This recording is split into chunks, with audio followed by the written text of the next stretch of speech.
Nous reviendrons sur ces images dans nos prochaines éditions.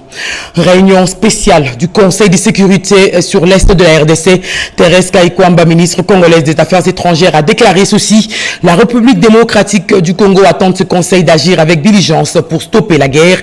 Les nouvelles troupes rwandaises ont franchi les bornes 12 et 13. Une agression barbare.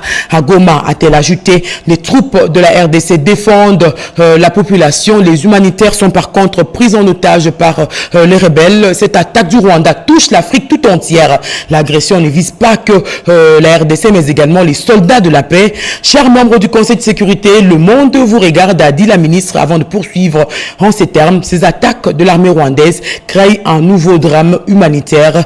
Voilà donc un extrait de la ministre que je vous laisse suivre tout de suite après ces images. Donc extrait de l'intervention de la ministre.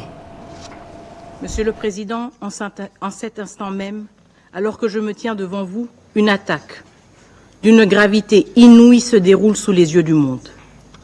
De nouvelles troupes rwandaises ont franchi les bornes 12 et 13 du poste frontalier séparant Goma de Gisenyi, pénétrant sur notre territoire en plein jour, dans une violation ouverte et délibérée de notre souveraineté nationale. C'est une agression frontale, une déclaration de guerre qui ne se cache plus derrière des artifices diplomatiques. À Goma, les forces armées de la République démocratique du Congo, soutenues par les troupes des Nations Unies et de la SADC, défendent la ville et sa population sur plusieurs fronts, avec la bravoure et la détermination que seule la juste et noble cause de défendre son droit légitime d'exister peut insuffler. Mais ce combat ne se limite pas au champ de bataille. Plus de 3 millions de civils, ainsi que des humanitaires, sont pris en otage par les agresseurs, utilisés comme des boucliers dans une stratégie cynique de terreur et de chaos.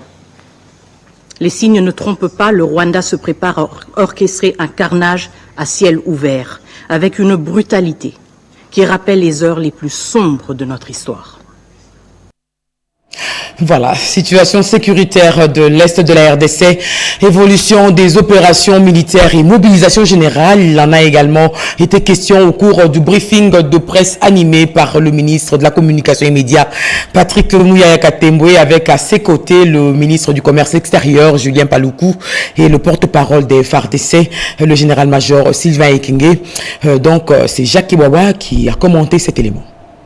Cet exercice de redevabilité a eu pour thème « Situation sécuritaire dans l'Est de la République démocratique du Congo, évolution des opérations militaires et mobilisation générale ». Le général-major Sylvain Ekenge Bomoussa Efomi a affirmé que les FARDC ne laisseront pas l'armée rwandaise entrer à Goma. Mais nous sommes en guerre.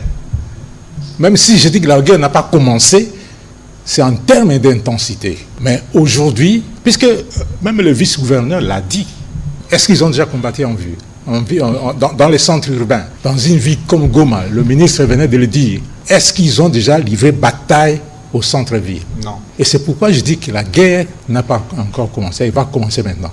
Mais d'ailleurs, on ne les laissera pas entrer à Goma. Ça, c'est une certitude. Quant à la mort du général Peter Chirimwami-Nkuba, le porte-parole des FARDC indexe le Rwanda d'être auteur de cet assassinat. Le général Chirimwami a échappé à la mort 24 fois. Et il est mort la 25e fois.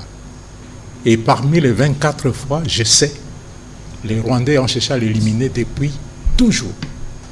Il est, comme les deux ministres qui sont ici, comme moi, peut-être aussi comme vous, comme certains journalistes ici, l'ennemi juré des Rwandais. Et ce sont ces Rwandais qui véhiculent ce venin-là dans l'opinion congolaise.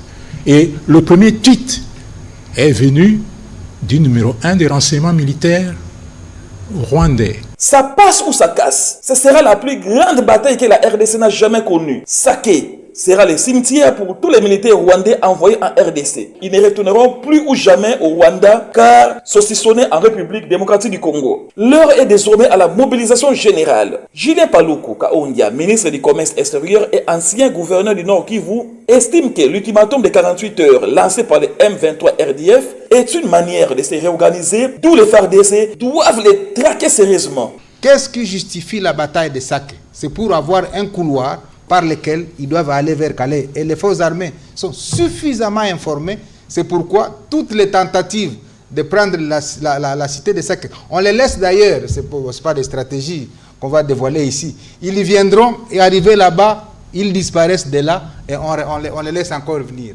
Ils y viendront vers Sake, on les extermine là-bas, on les laisse encore venir. Jusqu'à ce que finalement il y aura un cri de cœur au Rwanda pour dire mais où sont partis nos enfants?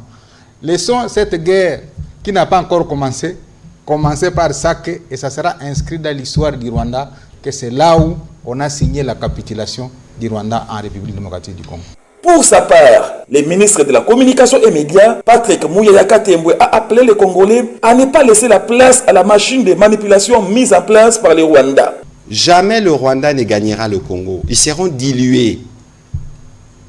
Même s'ils ont toujours des complices ici, ils seront dilués. Il faut bien qu'il s'assure qu'après lui, il n'aura pas sémé les décors de la destruction des relations entre les enfants rwandais et les enfants congolais, qui n'ont besoin que de vivre ensemble, parce que naturellement, nous sommes voisins. Un frère, même si vous l'aimez ou vous ne l'aimez pas, vous êtes liés avec eux, nous sommes liés. Donc il faut qu'il arrête d'empoisonner les futurs de ses enfants. Parce que cette guerre met des blessures dans chaque Congolais. C'est pour ça que, pris par la peur, il raconte partout qu'il y a les discours de la haine au Congo. Il n'y a pas de discours de haine au Congo. C'est le travail qu'il fait qui va occasionner, qui va créer de la rancune. Et lui, comme président, ne devrait jamais porter une telle responsabilité parce qu'il est passager, comme tout le monde. Le constat est sans équivoque. Le peuple congolais n'est plus dupe. Il n'est plus naïf. Il voit et il comprend. Si le président rwandais voulait la paix, il aurait dû venir à Luanda, véritablement. Il n'est pas venu. Dans son langage, dans ce qui se passe sur le terrain, il montre qu'il veut la guerre. Et Général Alobiawa, il aura. Parce que ces 100 millions de Congolais ne sont pas côté les mains. Bazalamakasi. Uni comme un seul homme et autour de son commandant suprême des FARDC de la PNC, Félix Antoine Tshisekedi Tshilombo, le peuple congolais va défendre la patrie et sa souveraineté en toutes circonstances.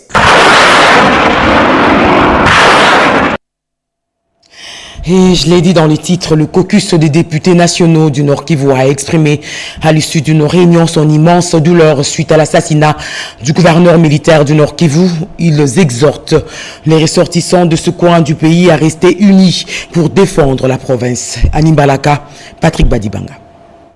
Au lendemain de la mort du général-major Peter Chirumwami, les députés nationaux du Nord Kivu se sont réunis au Palais du Peuple pour partager la douleur qui vient de frapper la communauté du Kivu en particulier et les Congolais en général. Sans plus tarder, le caucus des députés nationaux du Nord Kivu a, dans un communiqué nécrologique, présenté ses condoléances à la famille biologique du défunt, au FARDC, au Wazalendo, ainsi qu'à tous les Kivusiens et au peuple congolais. C'est avec beaucoup d'émotion et de consternation que nous avons appris par la voix du porte-parole des forces armées de la RDC la triste nouvelle de la mort inopinée du gouverneur de notre province, le général-major Chirumwami Kuba Peter, mort survenu le vendredi 24 janvier 2025. L'illustre disparu vient de nous quitter arme à la main pendant qu'il avait jugé d'abandonner son cabinet de travail pour descendre sur les champs de bataille dans le but d'encourager nos forces de défense contre l'agression par les troupes rwandaises avec leurs supplétifs terroristes du M23 qui menacent la ville de Goma, chef-lieu de la province du Nord Kivu. Il venait pourtant de recevoir une délégation de notre caucus un jour avant pour discuter de la situation sécuritaire. Les mots nous manquent pour exprimer notre compassion, si ce n'est que présenter nos condoléances les plus attristées à sa famille biologique, aux volontaires pour la défense de la patrie Wazalendo, à la population du Nord Kivu, plus singulièrement au FARDC et à toute la nation congolaise. La perte du gouverneur de notre province ne doit que raviver la détermination de tous les peuples congolais à rester soudés derrière nos forces de défense et de sécurité pour défendre notre espace vital afin d'arrêter les prétentions hégémoniques du Rwanda.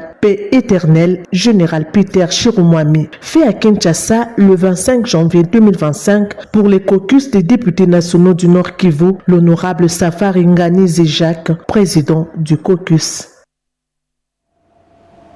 Et puis la diaspora congolaise de Bruxelles a longuement réfléchi sur cette crise sécuritaire de l'Est du pays. Il s'agit ici de la classe intellectuelle qui parle dans cet élément. Bruxelles, capitale belge, a été choisie pour le premier échange sur les défis sécuritaires dans l'Est de la République démocratique du Congo, les principes de droit international ayant été violés au quotidien, a dit le professeur André Mbata. Et même au sens même du droit international, un État voyou. Un État voyou, c'est un État qui ne respecte aucune norme, aucun principe de droit international. Rien de tout, ni la Charte des Nations Unies, ni l'acte constitutif de l'Union africaine, aucun de ces actes n'est respecté actuellement par cet État voyou du Rwanda. L'unité nationale, c'est le deuxième point des échanges entre la diaspora et les éminents orateurs venus pour l'occasion. Tout Congolais a le devoir de défendre son pays. Le professeur Jean-Claude Chilumbai l'a expliqué à la diaspora congolaise présente dans la salle. Nous allons leur prouver que nous sommes un peuple digne de son honneur. Et nous avons formé les militaires pour ça. Nous les préparons pour la souveraineté de notre pays. Le dernier à prendre la parole était l'ambassadeur de la République démocratique du Congo Benelux, Christian Dongala. Je saisis cette occasion pour lancer un appel solennel, comme je viens de le dire tout à l'heure, à vous, mes très chers compatriotes, pour une mobilisation tous azimuts autour de cette cause commune qui est la protection de la souveraineté de notre pays. Il est à noter que défendre son pays, où que l'on soit dans le monde, passe par le refus de diffuser des informations décourageantes pour nos forces armées et nos compatriotes.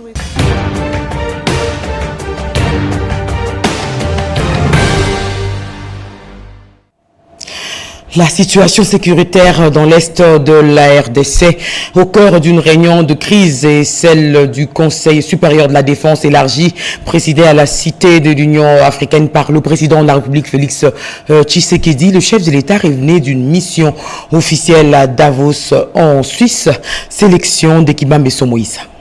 Davos, en Suisse, a abrité du 20 au 24 janvier 2025 la 55e édition du Forum économique mondial. La République démocratique du Congo a été représentée au plus haut sommet de l'État par le président de la République Félix-Antoine Tshisekedi Tshilombo, qui est arrivé en début de semaine dans cette ville des Alpes suisses pour participer à cette rencontre annuelle constituant l'un des événements phares de l'actualité économique et sociale dans le monde et qui a réuni 3000 participants issus du monde politique, économique, scientifique et culturel. C'est à ce forum économique mondial que le président de la République a annoncé la création en RDC de la plus grande réserve forestière tropicale protégée au monde appelée le couloir vert Kivu-Kinshasa, connu sous le nom de réserve du fleuve Congo, pour protéger les forêts primaires tropicales dont dispose la RDC. Il s'agit, a souligné le chef de l'État, d'un projet structurant pour lutter contre le changement climatique, préserver la biodiversité et stimuler le développement économique. Aussitôt revenu à Kinshasa dans la nuit de jeudi 23 janvier 2025, au terme de sa mission officielle à Davos, le président de la République Félix-Antoine Tshisekedi Tshilombo, commandant suprême des forces armées de la RDC et de la police nationale, a présidé à la résidence présidentielle du Mont Galema une réunion de crise sur la situation sécuritaire dans l'est de la RDC, victime de l'agression du Rwanda avec ses supplétifs terroristes du M23. La première ministre Judith Suminwa, les vice-premiers ministres, ministres chargés de la défense nationale Guy Kabombo Mwadjanvita et de l'intérieur Jacquemain Chabani, ainsi que les directeurs de cabinet du chef de l'État Anthony Kinzo ont pris part à cette séance de travail de 3 heures en prélude à la réunion du Conseil supérieur de la défense élargi, présidé par le chef de l'État, ainsi que le Conseil des ministres afin de faire le point sur la situation sécuritaire et humanitaire dans le Nord Kivu. Vendredi le 24 janvier, le chef de l'État Félix-Antoine Tshisekedi Tshilombo, commandant suprême des forces armées de la RDC et de la police nationale, a présidé à la Cité de l'Union africaine la réunion du Conseil supérieur de la défense élargie. Au cours de cette réunion, le président de la République a donné des instructions fermes pour que les forces d'agression soient traquées jusque dans leur dernier retranchement et qu'elles soient repoussées très loin de Goma, a indiqué le général Sylvain Ekenge, porte-parole de l'armée congolaise, qui a aussi annoncé avec regret le décès du gouverneur militaire Nord Kivu, Chirimwami Kuba Peter.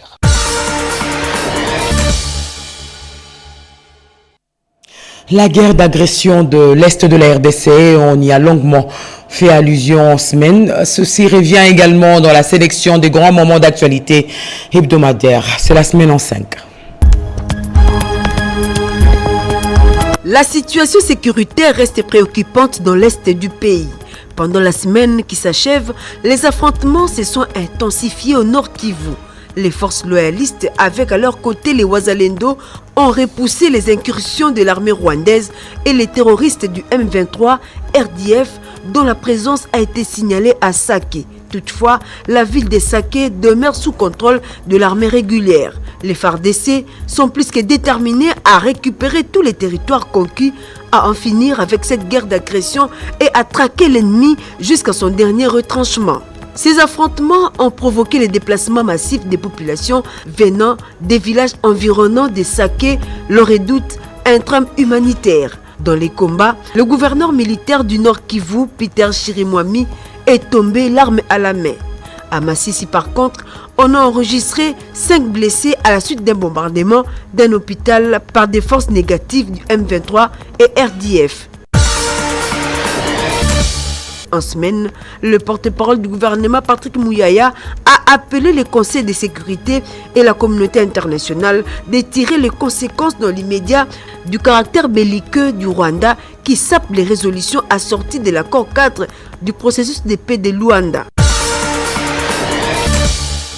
La vie reprend son cours normal à Goma après la psychose. Des appels à la solidarité de soutien à nos forces armées se sont multipliés pour la poursuite de la défense de l'intégrité territoriale.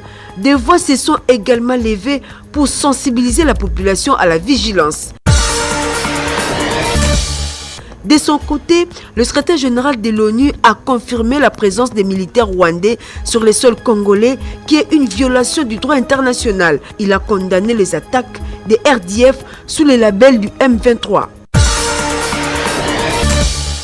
Sécurité toujours en Ituri, la réduction des miliciens Maïmaïra. Autre actualité, Kinshasa, la capitale, a vécu en début de semaine une perturbation du trafic suite à la grève des chauffeurs de transport en commun. Ces derniers protestaient contre les tracasseries routières et la nouvelle grille tarifaire de transport établie par l'hôtel de ville. Des pourparlers sont en cours. Du côté des professeurs d'université, la grève a été levée. Un pacte social a été renforcé dans le respect des engagements pris par le gouvernement central après avoir trouvé un cadre de dialogue avec la vice-primature de la fonction publique. En santé, les hôpitaux généraux de référence du Bazouélé, dotés de matériel et équipements médicaux pour l'amélioration de la prise en charge des patients. À Kinshasa, par contre, poursuite des distributions des équipements médicaux dans le cadre du programme de la maternité gratuite, et ce, pour consolider la gratuité de la maternité. Terminons cette page rétrospective par des cas de malnutrition des enfants signalés dans la province du Kwango.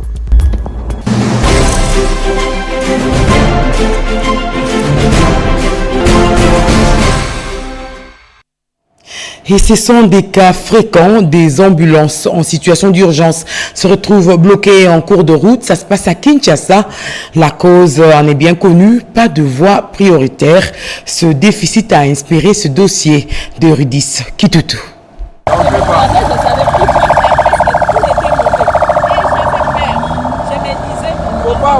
À bord de cette ambulance, il y a un patient qui, sur demande de son médecin traitant, est transféré dans un autre centre hospitalier pour d'autres examens ou une hospitalisation. Le trajet peut être long ou court.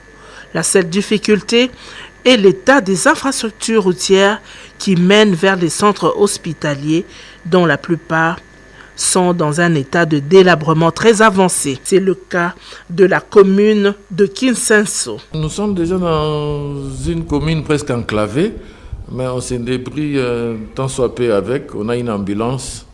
On a une ambulance ici. Quelques structures de la zone de santé aussi ont des ambulances qui nous amènent les malades à temps convenable. On se débrouille avec. Sinon, quand on nous appelle, s'il y a un malade à la maison, on se dépêche, même avec nos civières, les jeunes gens du quartier aussi, c'est des merdes pour aider les blessés ou les malades à arriver à atteindre l'hôpital. Les transferts des patients ou des victimes des urgences nécessitent des ambulances dites médicalisées. Quand plus un personnel qualifié dans cette ambulance, et surtout la qualité des routes qui permet de relier le plus proche des centres de prise en charge, ça c'est quelque chose d'important. Une ambulance est un véhicule prioritaire au même titre que les véhicules de la police de lutte contre l'incendie, mais malheureusement n'a pas accès facile sur la voie publique et parfois elle fait objet de tracasseries policières. C'est quoi ça? Le policier a gagné ambulance. Il a ambulance au bon de malade. Le chauffeur, allez, il a gagné ambulance. Si la voirie de Kinsenso est délabrée, celle de la commune de Kinshasa est en chantier. En son temps, l'avenue Wangata dans la commune de Kinshasa, voie à sens unique, était une voie prioritaire qui menait directement les citadins en cas d'urgence vers l'hôpital général de référence ex-Mamaemo, aujourd'hui hôpital universitaire de Renaissance. Réhabilité à 50%, l'avenue Wangata nécessite sa réhabilitation totale pour faciliter l'accès et la sécurité des personnes à bord des véhicules des services sanitaires. Avec la nouvelle politique de l'aménagement de la ville, il est impérieux de penser à prévoir les voies prioritaires en cas d'urgence.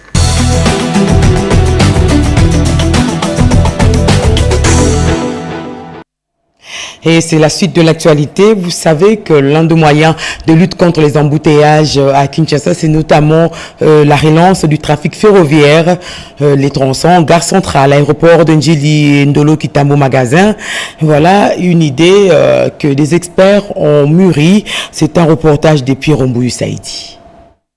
L'Office national des transports, par le biais d'un panel d'experts multisectoriels, de son conseil d'administration de sa direction générale, s'engage à apporter sa grande contribution dans la lutte effrénée contre les embouteillages qui se vivent actuellement aussi bien à Kinshasa qu'au Congo profond, en désengorgeant les principales voies routières à travers les processus de la relance du trafic ferroviaire sur toute l'étendue du pays, parmi lesquels la ligne allant de la gare centrale jusqu'à la place Massine Ntwenge, vers l'aéroport international d'Njili à Kinshasa. Nous avons reçu des instructions fermes de son Excellence, Monsieur le Président de la République, pour que dans les meilleurs délais, nous puissions rétablir la voie gare centrale aéroport ainsi que Ndolo Kitambo. Parce que la mobilité des personnes et de leurs biens dans cette ville, ça devient une urgence absolue et l'ONATRA, c'est une solution pour aider le gouvernement. Dans la matérialisation concrète de cette volonté républicaine, les 10 experts, bravant toute difficulté inhérente, tant sur le dressing qu'à pied, ont effectué une itinérance sur cette voie. Une descente qui leur ont permis de s'imprégner de l'état d'avancement des travaux de réhabilitation et de modernisation de cette voie ferrée. Dans un premier temps, nous travaillons sur le tronçon limité Njili et puis ensuite on va continuer jusqu'à terminer tous les tracés. Nous allons demander à la population de Massina de pouvoir accompagner l'ONATRA pour que la reprise de ces travaux puisse aboutir au bon port. Il convient de souligner que cette voie ferroviaire, qui va de la gare centrale jusqu'à l'aéroport de Njili, va désengorger certains tronçons routiers de la capitale congolaise et va traverser plusieurs communes de différents districts de Kinshasa, comme la Gombe et Barumbu dans la Lukunga, Limité dans la Funa et Massina dans le district de la Tchangu. Et puis le directeur provincial de l'ACGT, l'Agence congolaise des grands travaux à Kinshasa, vient de conduire une visite du bureau de l'Assemblée provinciale de la capitale sur le projet de Rocade. Ils ont ainsi palpé du doigt l'immensité de ce projet et les contraintes auxquelles il fait face. Reportage Eric Kabamba, Robert Kalimba.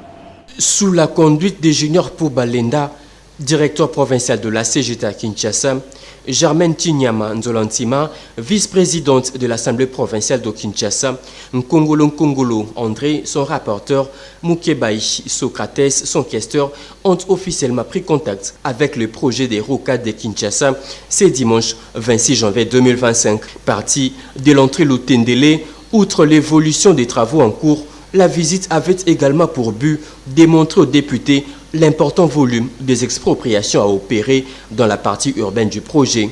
Les rocades de Kinshasa, c'est 63 km de routes périphériques qui ceintureront la ville. Grâce à la mise en œuvre des axes pénétrantes, elle sera une solution à fluidification du trafic dans l'ensemble de la capitale, a fait savoir le directeur provincial à ses hôtes. Ce projet se comporte très bien jusqu'à ce jour, dans le respect du planning. Mais il se pose un problème aujourd'hui, le problème d'expropriation. C'est ça même le problème qui nous a poussé en fait d'approcher le bureau de l'Assemblée provinciale de Kinshasa, parce qu'on sait que le premier bénéficiaire en fait de ces projets, c'est les Kinois, et les Kinois sont représentés par les députés provinciaux et particulièrement par le bureau de l'Assemblée provinciale. Et il était question que eux, les bénéficiaires, puissent s'approprier en fait de ces projets, parce que nous pensons que la manière dont ils vont transmettre le message sur les questions d'expropriation, le discours sera un peu plus direct à notre niveau des techniques. Au point de vue des travaux, sur la partie périurbaine du projet, qui n'a pas nécessité beaucoup d'expropriation, des gros changements sont constatés. La couche de base est rechargée quasiment à 100%, des bordures sont encastrées peu à peu sur toute la linéaire et des trottoirs sont en cours de construction, pendant que la stabilisation des talus se pratique, des avancées saluées par le bureau de l'Assemblée provinciale de Kinshasa. On en a entendu parler, mais on devait palper du doigt pour voir comment c'est qui se passe et on est très contents. Actuellement, la commission des expropriations pour utilité publique s'attelle à négocier avec le riverain dont les actifs sont sur les tracés afin d'aboutir à l'expropriation pour trouver l'emprise suffisante pour le passage de cette route salutaire. Des têtes d'érosion qui se multiplient par-ci par-là dans la capitale congolaise. C'est le cas de la commune de Lansele. Les victimes lancent ce cri d'alarme dans un reportage signé Chati Kuene. Ces images parlent d'elles-mêmes, les têtes d'érosion qui ravagent les maisons des paisibles citoyens. L'inquiétude s'installe de plus en plus auprès de la population du quartier Mangengenge dans la commune de Lansele. Chaque jour qui passe, elle s'interroge sur son sort. Elle lance ainsi un cri de détresse. Elle a fait appel à nous pour visiter sa maison suspendue sans intervention. Nous sommes déjà en situation d'urgence. L'érosion a déjà détruit quelques maisons, vous avez pu le voir, et d'autres sont menacées. Les pluies de mars, avril, mai sont pour bientôt.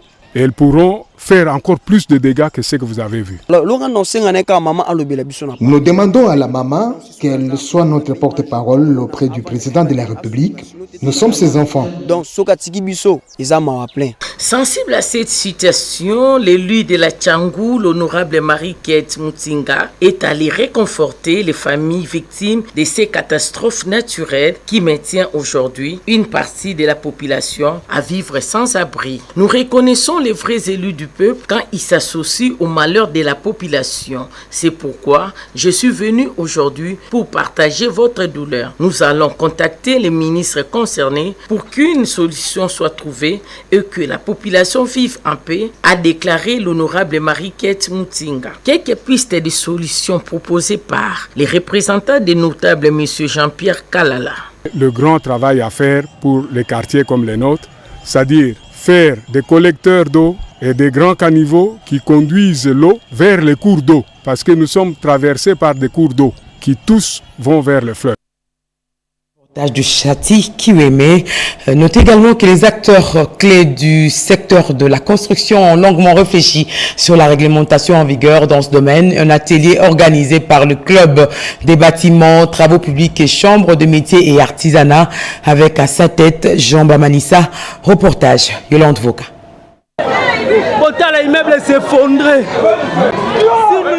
Les effroyables images des immeubles qui s'écroulent comme des châteaux de cartes doivent appartenir au passé. Il faut donc un cadre réglementaire strict pour éviter de drames. C'est dans ce contexte que le Club Bâtiments Travaux Publics et la Chambre de métiers et artisanat, sous le leadership de l'honorable Jean Bamanissa Saïdi, ont rassemblé chercheurs, architectes, urbanistes, ingénieurs ainsi que les décideurs sur l'examen d'un cadre normatif dans le domaine de construction en République démocratique du Congo. Quelles sont les normes qu'il faut utiliser pour construire? Et c'est la mission que s'est assignée le club des BTP et de la Chambre des métiers et de l'artisanat. Nous allons, après cet atelier, faire des propositions pour permettre au secteur de la construction de disposer des normes qui peuvent garantir la qualité et la conformité des ouvrages. Il faut aussi reconnaître que les maîtres de l'ouvrage, c'est-à-dire que les propriétaires de ces immeubles-là, parfois demandent aux professionnels de poser des actes qu'il ne faut pas et souvent ça aboutit à des résultats qui sont catastrophiques et même dramatiques parfois. Qui peut construire? Quand et comment? Des interrogations qui mettent en exergue la célérité avec laquelle le choix doit s'opérer dans le domaine aussi rentable que celui de construction. La ville de Kinshasa est exposée à l'insalubrité. Les grandes artères et routes secondaires se transforment en décharges publiques, un phénomène qui prend de l'ampleur, surtout au centre-ville. Le cas de l'avenue Kassaï, tronçon compris entre Tombalbaye au Congo menant jusqu'à l'avenue du Commerce, envahi par des immondices. Yvette Mankoutima et Fiston Avingana ont fait ce constat. Avec ses près de 15 millions d'habitants, Kinshasa produit des déchets au-delà de la moyenne. D'où il faut une politique claire en matière de gestion des déchets pour éviter les montagnes d'immondices qui jonchent la capitale. L'exemple le plus illustratif, c'est l'avenue Kassaï, une voie en plein centre des affaires, dans le tronçon compris entre Tombalbaye au Congo, menant jusqu'à l'avenue du Commerce. Ici, le passage est trop étroit pour les passages de piétons, des taxis-motos et autres engins. Les véhicules n'empruntent plus ces tronçons. Quand il pleut, même les piétons ne savent pas passer. Nous demandons aux autorités de nous venir en aide. Une situation qui expose les habitants de ces coins de la capitale à plusieurs maladies, aggravant ainsi la résistance de pathologies endémiques telles que les paludismes. Ces immondices doivent être évacués. Nous sommes tout le temps souffrants à cause de l'insalubrité, paludisme, fièvre, typhoïde. L'évacuation de ces immondices est une urgence pour la population.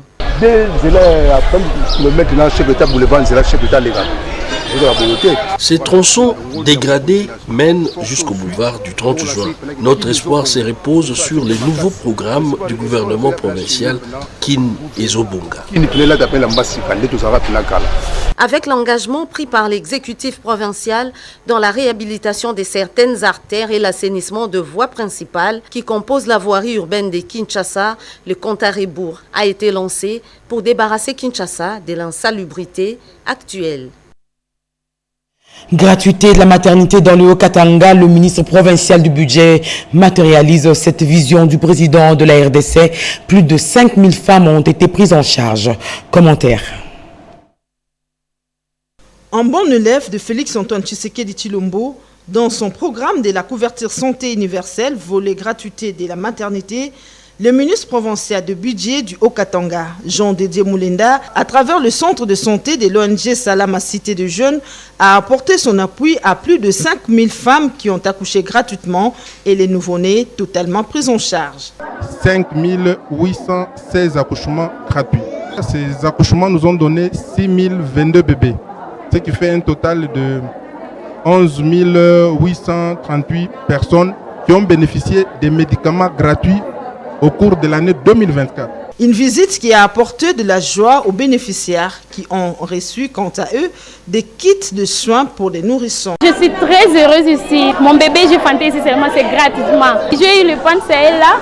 Je remercie Jean-Dédié Moulenda qui était béni. Très engagé et déterminé à servir les autres, l'élu de l'IDPS dans le Haut-Katanga, Jean-Dédié Moulenda, qui avait à ses côtés l'honorable Francine Maoua Kassongo, a encouragé les femmes à participer régulièrement aux consultations pré- et post-natales pour le dépistage et la prise en charge d'éventuelles pathologies, une bonne façon de lutter contre les complications d'avant ou après accouchement. 26 janvier, journée internationale de la douane, et à Kinshasa, la DGDA, qui est l'interface congolaise en cette matière, est à fond dans les réformes en vue de faciliter les échanges commerciaux et réduire les obstacles au commerce. Rekin Zuziloya, reportage. Des touches vibrantes qui rendent indélébiles les accomplissements, les réformes et les partenariats mis en branle par l'équipe Bernard Kabese Moussangu, directeur général de la DGDA, ont été plus que remarquables ce vendredi 24 janvier, jour anticipatif de la célébration de la Journée internationale de la douane, le 26 janvier 2025, qui tombe un dimanche. Ne voulant pas déroger à la règle, la communauté douanière congolaise représentée à Kinshasa s'est retrouvée dans une fusion harmonieuse et teintée de modernité, reflétant l'évolution au sein de cette régie financière selon les normes de l'Organisation mondiale des douanes OMD, a renseigné le directeur général KBC, qu'entouré les directeurs généraux adjoints, les directeurs centraux et des provinciaux invités. Le thème de cette année est une douane qui concrétise ses engagements en matière d'efficacité, de sécurité et de prospérité.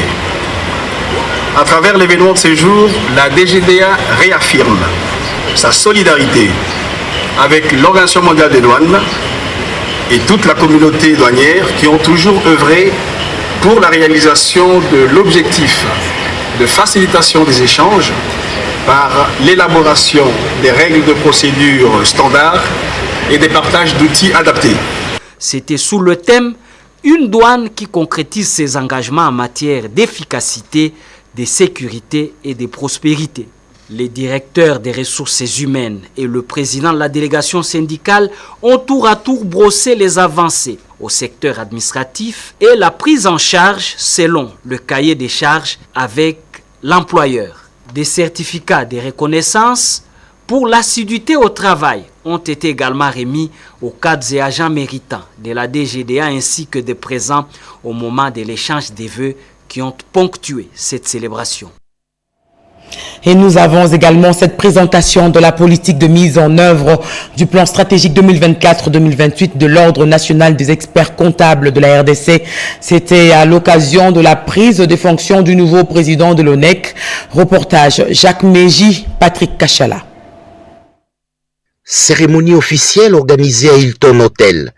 Plusieurs invités experts comptables étaient à la remise et reprise et à l'installation des nouvelles autorités de l'Ordre national des experts comptables de la République démocratique du Congo. Après lecture du rapport général de l'ONEC et signature du procès-verbal, Benjamin Zaïlou, président sortant, a remis le symbole du pouvoir au président national entrant, Jean-Marie Ntumba Kabalambi. Dans son discours, Benjamin Zaïlou a souhaité voir l'ONEC continuer à jouer pleinement son rôle. Monsieur le Président, chers confrères, permettez-moi d'affirmer aujourd'hui que vous êtes une personne que je connais depuis plusieurs années et pour laquelle j'ai beaucoup d'estime, en raison notamment de votre sens des responsabilités très élevé, de votre intégrité et de la solidité de votre engagement dans tout ce que vous entreprenez. Je formule un vœu, continuez avec constance de mettre à contribution ces qualités dans votre action à la tête de notre ordre pendant votre mandat. Le nouveau président de l'ONEC, Jean-Marie Ntumba Kabalambi, a dévoilé sa politique de mise en œuvre du plan stratégique durant les 5 ans à venir. À travers le nouveau mandat, nous devons faire de l'ONEC un pilier de la bonne gouvernance et de la transparence financière. Nous avons une responsabilité envers les institutions publiques pour garantir les prestations de qualité. Puis s'en suivra la présentation de l'équipe restreinte du Conseil national et pour lier l'utile à l'agréable, le spécialiste de la cryomixologie, le mixologue, a servi le cocktail. Et on retourne dans le Haut-Katanga où 6 professeurs nouvellement admis à l'éméritat à l'université de Lubumbashi ont été honorés pour leur contribution exceptionnelle à l'enseignement et à la recherche. Reportage. 6 étoiles de la science et bibliothèque vivante, tel est le portrait que l'on peut dresser de Amurimpala, Biruru Jean-Paul, Tchabou Mumba, Monumba Tingasha, Mwema Mutamba et Chilombo François, devant le président de l'Assemblée provinciale, Michel Kaboué, le gouverneur du Haut-Katanga, Jacques Yaboula et les éminentes personnalités. Ces 6 personnalités ont reçu à juste titre les honneurs et les présents de l'UNILU.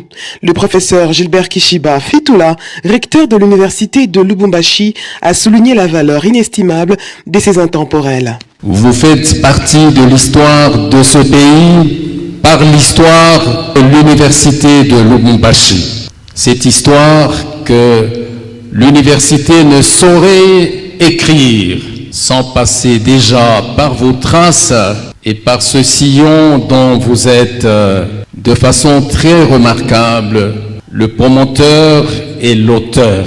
Les témoignages poignants de la communauté universitaire, des autorités provinciales et de la ministre de tutelle Marie-Thérèse Sombo ont mis en lumière l'impact profond que ces personnalités ont eu sur l'ensemble de la communauté universitaire. Vous êtes des étoiles brillantes au firmament, témoins d'un Congo créatif.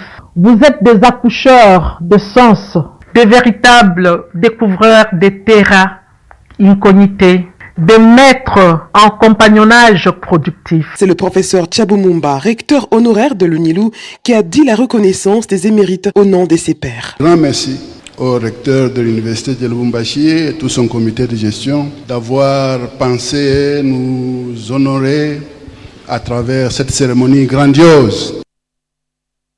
L'UNAFEC, un parti politique donc, se dote des nouvelles infrastructures. Sa présidente nationale a procédé à la pose de la première pierre pour la construction du siège de la sous-fédération de Munkambo dans le Haut-Katanga avant d'appeler au soutien au FRDC. Yvette Makoutima, Cédric Kenina. Ça sera pour la première fois dans l'histoire de la sous-fédération UNAFEC Mokambo dans le Haut-Katanga qu'un bâtiment répondant aux normes sortira des terres. On aura donc ici un siège fédéral moderne. La pose de la première pierre a été faite par la députée nationale Mireille Bibi Massangou, présidente nationale de l'Union nationale des fédéralistes du Congo, accompagnée de quelques membres du comité provincial et national. La présidente de l'UNAFEC en a profité pour improviser une marche avec les militantes et militants de Mukambo venus nombreux.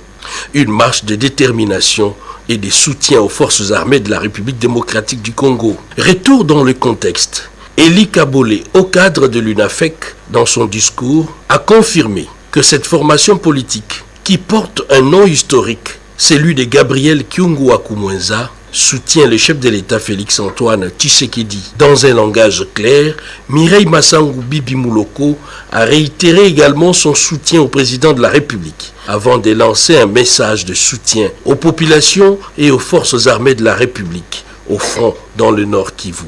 À Likasi, toujours dans la province du Haut-Katanga, Mireille Massangou Bibi Mouloko a présidé la cérémonie d'installation des responsables des différentes brigades de l'UNAFEC. Occasion pour la 3e vice-présidente Angélique Kyungu de signifier à l'assistance que l'UNAFEC reste et restera toujours une formation politique liée à la défense de la patrie. Et bien avant, l'inspecteur général chargé de la jeunesse, Zazou Shimbi Kabulo, a exhorté les 18 nouveaux responsables à une loyauté sans faille. Et nous bouclons avec ce dernier reportage qui vient de tomber sur notre desk. La Commission électorale nationale indépendante dément avoir détourné 21 mois d'arriérés de salaire de ses anciens collaborateurs. Elle s'engage à les accompagner pour rentrer dans leurs droits. C'est l'essentiel du communiqué rendu public par le questeur de la centrale électorale, un élément de Jean-Pierre Ndolo-Demazi. Depuis quelque temps, il s'observe à travers les réseaux sociaux et sur la place publique des actions de revendication des anciens membres de la CENI de 2013 à 2019 et de leurs collaborateurs, imputant faussement l'actuel management de la Commission électorale nationale indépendante d'un prétendu détournement de 21 mois de leurs arriérés de salaire et indemnités de sortie pour la période dépassant leur mandat 2020-2021. À ce sujet, avec indignation, la CENI tient à clarifier et à fixer l'opinion publique qu'elle n'a jamais encaissé du gouvernement de la République les fonds subvisés. Cependant, des éléments vérifiables à la disposition de l'actuel management de la CENI révèlent que le gouvernement de la République avait apuré entièrement les arriérés des salaires de 2019 en faveur de l'ancienne équipe et ce, par virement bancaire dans leurs comptes individuels respectifs. S'agissant des salaires de la période 2020-2021, la CENI atteste que l'ancienne équipe avait totalement encaissé les crédits y alloués au titre de rémunération pour les années 2020-2021 subvisés comme repris dans les différents rapports annuels correspondant à cette période. Par ailleurs, leur réclamation actuelle porterait sur un manque à gagner dû à la fluctuation monétaire de leur salaire qui aurait été indexé en dollars américains correspondant aux années sus-évoquées. Il ne s'agit donc pas de leurs arriérés de salaire détournés et impayés comme ils le prétendent. Il apparaît évident que les accusations portées contre la CENI ne reposent sur aucun élément avéré car il est de principe des finances publiques que, émergeant du budget annexe, la rémunération des membres et agents de la CENI relève de la compétence exclusive du gouvernement de la République qui dote la CENI des fonds relatifs à la rémunération parce qu'elle ne génère aucune ressource en propre. Ce faisant, il est impérieux de rappeler que le management actuel